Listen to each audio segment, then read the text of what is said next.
Pour ce qui est des périimplantites, alors notre impression sur ce problème parodontal, c'est effectivement, euh, il faudrait normalement euh, soigner votre patient de sa maladie parodontale, si c'était le cas, pour éviter tout simplement que l'infection causée par la parodontite se répercute sur la périimplantite.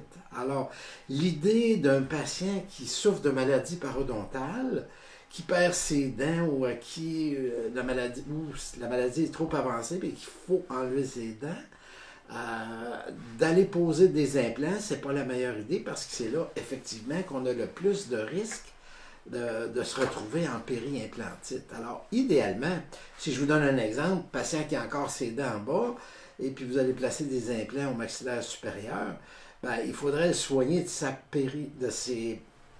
parodontite sur ses dents inférieures avant d'aller poser des implants en haut.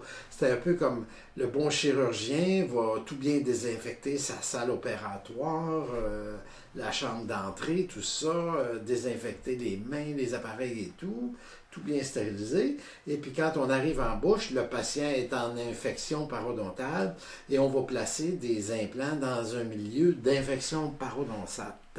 Or ça fait vraiment pas de sens. Alors, vraiment, soignez votre patient de la maladie parodontale au préalable. Sinon, enseignez-lui les bonnes techniques pour ne pas vous retrouver en l'équivalent de parodontite. Maintenant, si vous êtes en situation où vous avez une périimplantite, bon, c'est sûr que le traitement standard est, si vous voulez, correct dans le sens où, on va chercher à désinfecter. On va désinfecter le sillon périimplantaire, on va décontaminer les implants, ça reste des bonnes choses à proposer ou à faire, de rendre accessible ou nettoyable pour le patient autour des implants. Tout ce qui est méthode qui peut aider les tissus gingivaux ou la gencive attachée à être plus forte, ça reste une bonne idée. Et puis, tout ce qui peut, après, diminuer la profondeur des poches parodontales. Alors, si vous avez besoin de faire un lambeau, une membrane, quoi que ce soit, ça reste des bons principes. Mais je vous dirais, le meilleur principe, surtout si ça démarre, c'est utiliser notre méthode Bonheur, pour faire la désinfection. Alors, vous avez le protocole pour le traitement parodontal. Alors, la méthode antiparasitaire est toujours efficace malgré tout sur les implants.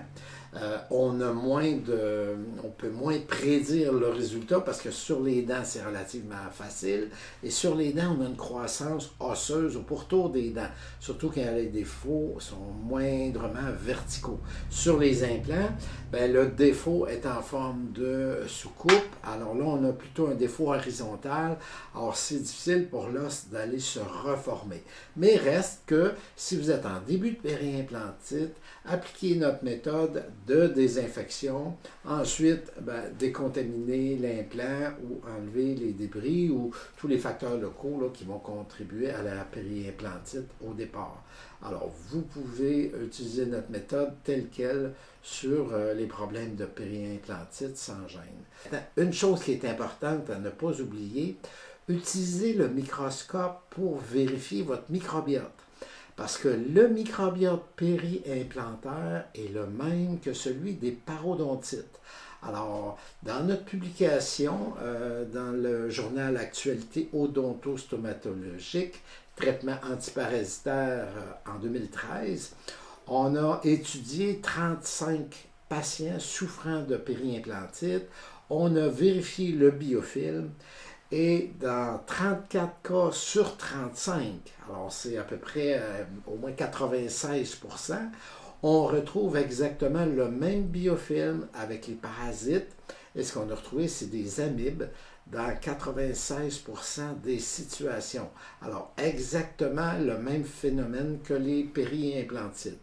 Alors, idéalement, vous pouvez proposer ou effectuer le traitement antiparasitaire qu'on conseille pour éviter soit que votre périimplantite s'aggrave ou pour récupérer le plus possible autour de votre implant.